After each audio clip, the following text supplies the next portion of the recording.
Nuclear deal heralds Khamenei's political demise and the rise of Iran's civil society. Only a day after former Iranian President Hashemi Rafsanjani said in an interview with an Arab daily last week that the reopening of the US Embassy in Tehran is a possibility, the Supreme Leader Ayatollah Khamenei said that the recent nuclear deal between Iran and world powers does not mean an end to the hostilities between the Islamic Republic and the world arrogance led by America. Khamenei even threatened his regime's meddling in the affairs of Iraq, Syria, Lebanon, Yemen, and Bahrain will continue unabated, but he wrapped it up with the cover of support for the oppressed people. Clearly, the political line that Khamenei and his close associates within Iran's intelligence organs and the Revolutionary Guard follow is based on antagonism with the US and its allies,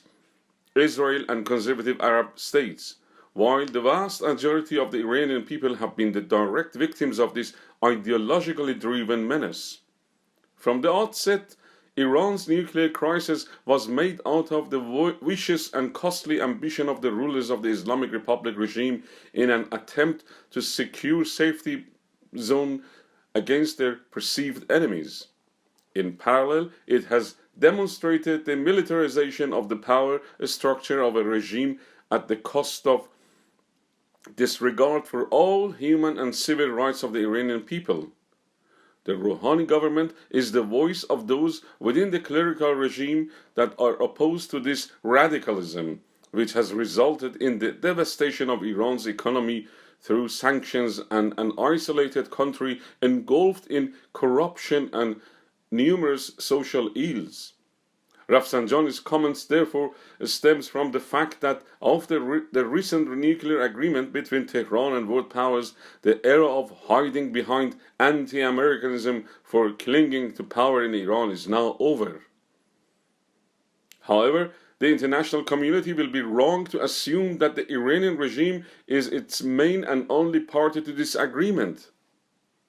Now that the career diplomats and nuclear scientists have sorted out an agreement to hopefully stop the clerical regime in Tehran ever achieving a nuclear bomb,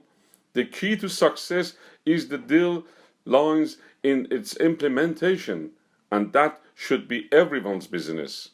For this reason, negotiating governments must find ways to integrate Iranian civil society into the execution of the deal, and even build up on it, rather than just jumping on the bandwagon of entering the lucrative Iranian markets for Russian missiles and Chinese tanks, and close their eyes on the suppression of the Iranian civil society and human rights of the Iranian people by the ruling regime. To this end, Iran's civil society must flourish, and world powers should throw their support behind this notion as strongly as supported by the negotiations and pursuit of a peaceful settlement to the long-running conflict. In a June 2015 study by the International Campaign for Human Rights in Iran, prominent political and cultural figures in the country were interviewed on their views on the nuclear talks, and their support for a negotiating settlement was unanimous, even among political prisoners and dissidents whose rights had been severely violated by the Iranian regime. In this context, the Center for a Democratic Iran, that for decades has promoted secular and democratic governments for Iran, along with other like-minded Iranian independent and democratic organizations, can play a major role in establishing democracy for Iran and securing peace for the Middle East. The Iranian people's aspirations for democracy, peace, and prosperity are in line with their desire to belong to the wider international community, as much as Khamenei's obsolete and repressive rule belongs to history. Behruz Behboudi,